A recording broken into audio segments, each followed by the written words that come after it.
Oh, I thought you might reclap. Oh, no. No, right. I'll be able to line all that up. Okay. So good afternoon. This is, what session is this? 9, I think? I think, yeah. We've done this several times. Yeah. Every time we start one of these, I feel like we need some kind of like opening. like a, I don't know. Good morning and welcome to, like it's some talk sort of show. TV show or something. I don't know. I didn't watch enough of those to know. Like, Yeah. So I don't It's know. always an awkward opening. I should probably watch how like other YouTubers and how do they that's start true. videos? I don't know. I don't Anyway, know. so let's get to what we're actually talking about today. Today we're gonna do something. So not as last week was very just catching you up on. 2 weeks ago was just catching you up on where we've been. This time we decided to talk a little bit more personal on our own backgrounds. That was part of the motivation behind these videos, to get into kind of our history so that you can get to know us better. We want to put out some educational stuff on finance. Yep. And some of that will be tied into today as well. But one of the things that we like to do with clients when they come in, with new clients, is to go through this process that is very, I'll say, personal, and really kind of gets more at the heart of the motivation behind the clients that we're working with. We've used the phrase many times that we're doing financial life planning. That it's not just financial planning in the sense, that let's see the numbers and put, that into our fancy calculator and spit out some results with that, but knowing motivations behind people, what's actually going to bring you satisfaction when it comes to your finances. One of the steps in that process is to get a little clearer picture of somebody's background, is to kind of go into financial history. What were some of the things in your life that made you who you are today, that kind of shaped your decision making, to know what led you to your financial position, but also what's going to kind of affect your decisions going forward. Yep. So we're going to do that a little bit in a little bit of a sense today. We came up with a couple of questions that are looking at history, and what we'll call this topic is the things that you wish you did sooner. So we're gonna go through a couple of questions. And just looking at some of the things that we wish we did sooner, and we didn't have we don't have this scripted out, so a lot of this is going to be just kind of deciding as we go. But the first one that I'm going to start with is actually just for Jennifer, because Summit Financial Partners was started by Jennifer. She's the owner of the firm, and we're how many years in that you officially started? So Officially, we're 15 years in. So 15 years. Yeah. Into Summit Financial Partners being a thing, being an entity. Yeah, full time. So the question here is what would you have done sooner? What would you have changed in that aspect in starting Summit Financial Partners? There were actually really two things. We only talked about one earlier, but one was I had a period of time where I worked full time for someone else and figured this part out part-time, like on my free time. And I wish I'd kind of jumped in sooner. But life circumstances, the paycheck was nice, all that was good, to keep having that while I figured out how to do this, because my background is as a portfolio manager, not as a planner, although we've done plenty of planning now. But, at the time, my background was managing money only. And I had, never run a business. I'd worked for, brokerage firms and banks and all that good stuff. So I felt like I really needed to understand what I was doing from a regulatory perspective and how to run a business. But I took my time doing that because I was also working. So I wish I'd started a little sooner. The other thing is I sort of started with a bit of a baby step, which was I only offered standalone plans when I first started. And at the time, I don't know why, but I think some fear, I'm sure, was keeping me from just jumping all in and being a true wealth manager at the beginning, which is sort of ridiculous when you think about it, since my background was managing money for institutions. I'd even run a mutual fund or two. So it was I think I was a little too timid in how I started the whole process. And it all works out. I mean, I love my company and the business and my clients and our clients.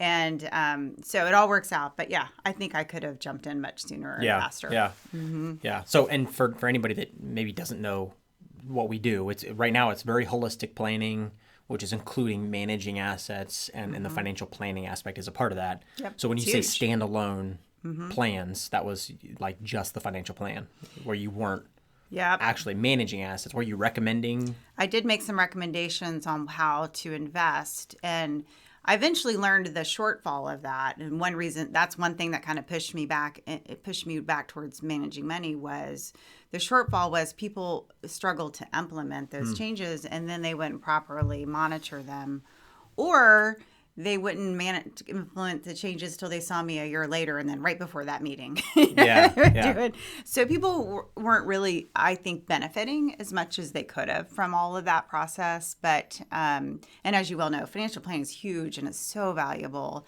It really gives you kind of a frame of reference for Yeah. what your financial decisions are. But it also should be a living document. Whereas if you do a plan and you might not look at it again for 5 years, and in the meantime, all sorts of life changes have happened, your plan hasn't kept up with your life. Yeah. And it hasn't been the guide that it should be. Yeah. So yeah, lessons learned there. It was fun. Really met lots of different people. It was fun, but it wasn't really the best for the client, and it really wasn't best for me as a business owner as well. Because back then it was just me. Yeah, that makes sense. So, is there a different answer? The next one I have written here is just in your career in general. So maybe before Summit, but is there a different answer to that as far as? Yeah, I think I just kind of took things as they came. Often too much when I was younger, and I really never understood the value of a mentor. I never really had a mentor all those years. That's someone that would really kind of guide me, and it would have been so great to have that. And I still had a really nice, fun career. It was all good, but I think I really could have made some different decisions and really benefited from that. And I think to take that even a step further, we recently did some college planning training, and they were talking about how in smaller colleges you have more of an opportunity for a mentor. Yeah. And I never took advantage of that either. And I went to a smaller college. So clearly I'm mentor challenged somehow, but I wish I had done that throughout my life. Yeah. So, That's a hard thing for the mentee to implement, to go to somebody and. yeah, I think some of it's organic, but yeah, you've got to put yourself out there. Yeah. And which being basically more so when I was younger or shy, I didn't do that as much. Yeah. But Yeah. So how about you? Career and Career-wise, this was an interesting one when I was thinking about it, because I have one of the things that kind of pops to mind is I have some experience in insurance. I worked for a large insurance company, and did that for a couple years, not quite 3, but two or 3 years. That I was selling life insurance, and so our clients that come in today, I'm not jaded against life insurance by any means. It's a very important piece to your plan, and I actually enjoy talking about it. And I do like that part of my career has given me great experience in that, because I understand life insurance. I know the different types of products. I know how it can fit, and I can talk that I think very well in the planning piece.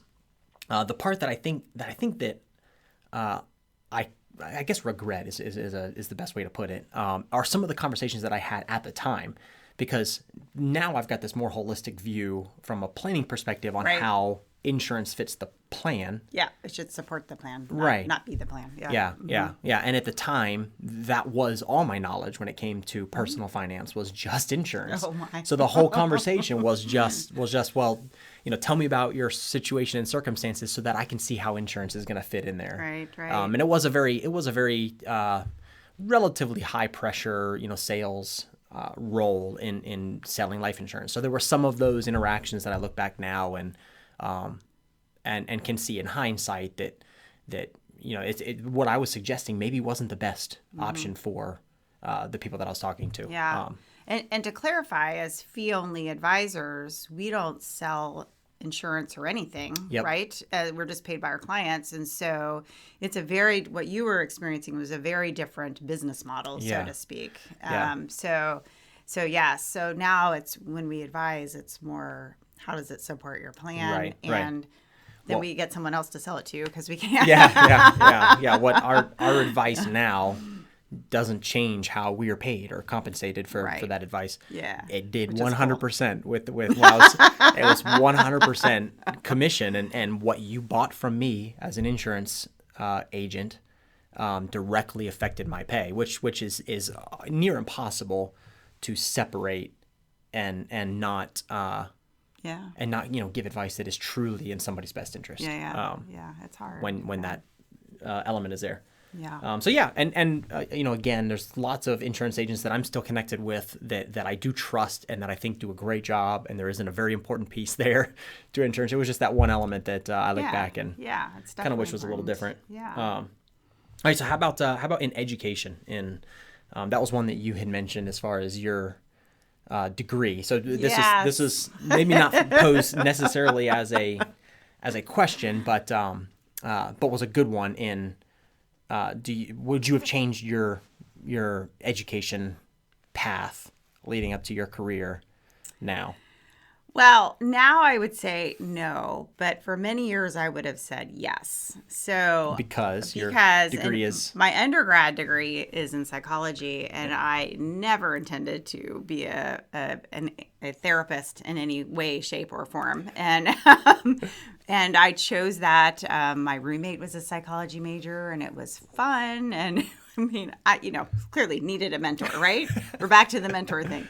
So, but it was great. And I went straight into a business role after I got out of college. So it wasn't that, but I kept thinking, why didn't I major in finance or accounting? And so I did regret that for a long time, although I don't think it really hurt my career at all. And then I've come full circle, and really it has been very helpful. I think that kind of training to think about other people's perspectives more and working with clients, working with people in general. So I don't regret it anymore, but I did have to kind of follow up with a master's in business and some other credentials that to support what we do now. Yeah. But yeah, for a while it was definitely a regret. Yeah. Yeah. It's almost, my experience is almost mirrored to that because Really? I did finance. So I have a finance degree. Yeah. And at the time, I was not. I was going into business, but not finance. Okay. So I was encouraged, and it was a valid encouragement, and it made sense at the time. In my mind, I was going to start a janitorial company. Oh. So this is in college that right. I was working for a janitorial company. It was, I mean, there's not a whole lot to that, but I picked it up. I was doing well at it. I, was able to move into supervisor roles and decided that I could do this. I could run my own company. I could do this as well as the company I'm working for. And they actually were great. There's still people that I'm connected with, the owners of that company, cool. And were great mentors at the time and were in total support of that move. And one of the owners of the company, his suggestion was, Mike, if you're going to do this, do finance or marketing. Those are the two pieces that don't come natural to a natural manager. Somebody that is naturally able to manage people. Yeah. Mm-hmm. Finance and marketing are two of the pieces that can be difficult to learn. So do those in college. So I did finance because I was thinking, I've always been decent at numbers. Where that kind of changed is I loved that topic so much. I came out of that and realized that I don't really like cleaning. I don't want to do that. Yeah. So I running a business was a great idea in theory, but I didn't want to.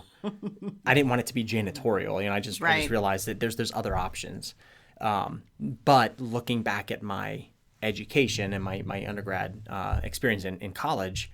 I enjoyed that so much. That was my next step was what can I find in finance to kind of capture this. So that's what led me into the insurance path and then eventually over here to the planning piece. Yeah. I can see there. Yeah. It could be a funny path whether you're corporate or doing something like that. Interesting. Yeah. So the next one, I'm going to answer this one first because it's directly related to what I just said. Oh. So the next one is with your finances.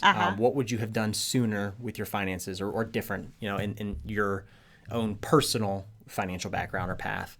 And mine is a little ironic and kind of a catch-22, is directly related to that education piece. Because I came out of college with a lot of debt, with a lot of student loans, that I think really, I mean, crippled me from a, getting ahead or personal finance saving perspective. And maybe choices as well. Yeah.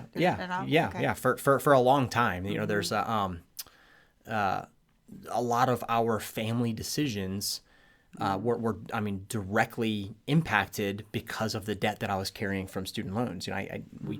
We had to make certain decisions and do certain things, and that really, when your payment it was equivalent to some people's mortgage, like what I was paying in student loans. Like, it was a large number, and there's a lot of that's not an uncommon thing. No, unfortunately, and I was able to do a lot to combat that, and you did great. Excited to say that it's gone now. Yeah, it doesn't exist anymore, so that's all paid off. But at the time, and I say that was one of those, that ironic, catch-22, because it was the finance degree, that helped me realize how that much in student loans really wasn't a good idea. Yeah. So one of those things that if I had done it different, I wouldn't have taken that much out.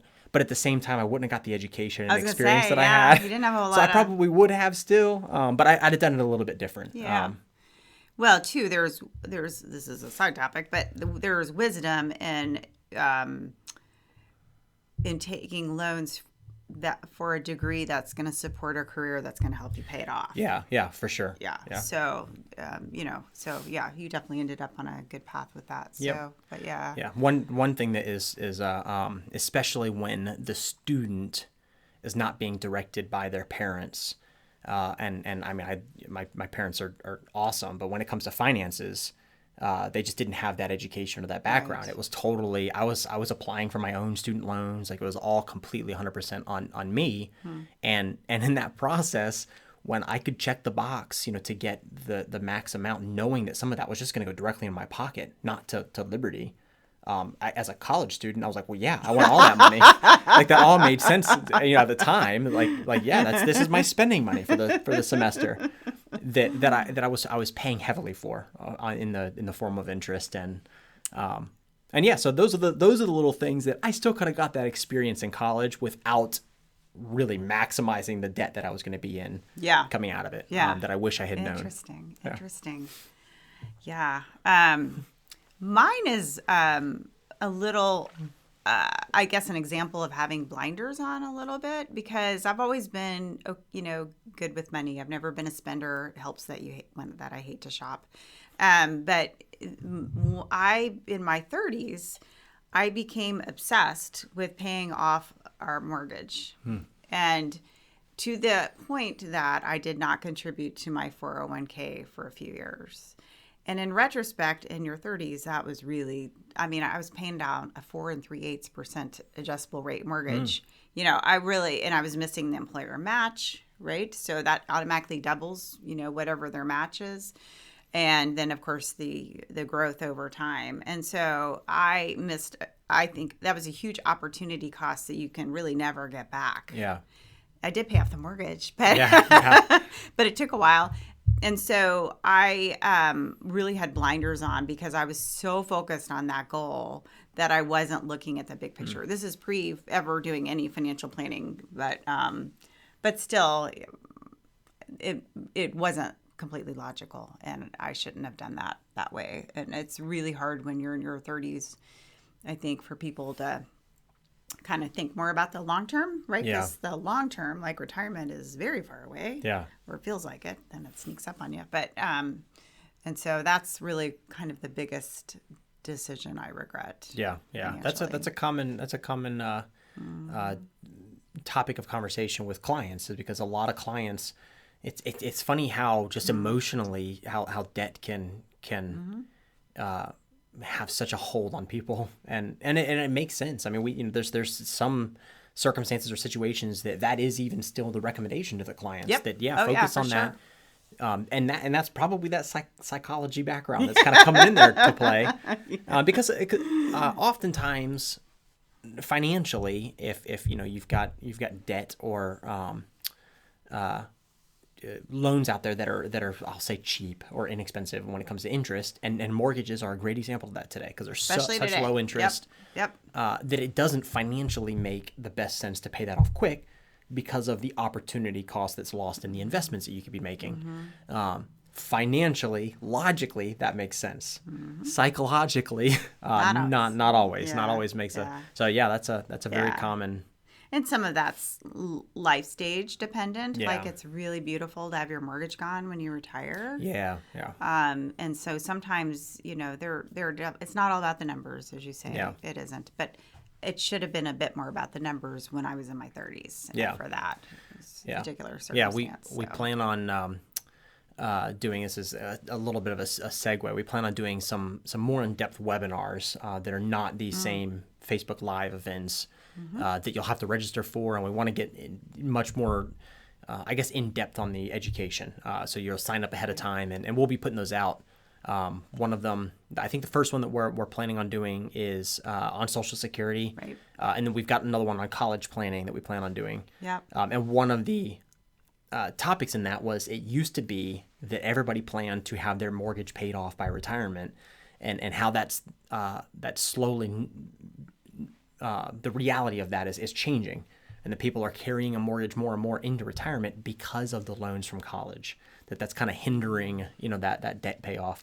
But yeah, that is a very helpful thing to have, because at that point you're not earning money anymore. Once you hit retirement and you don't have that steady income to be able to pay those things off, having them out of the way can sometimes be a great strategy. Definitely.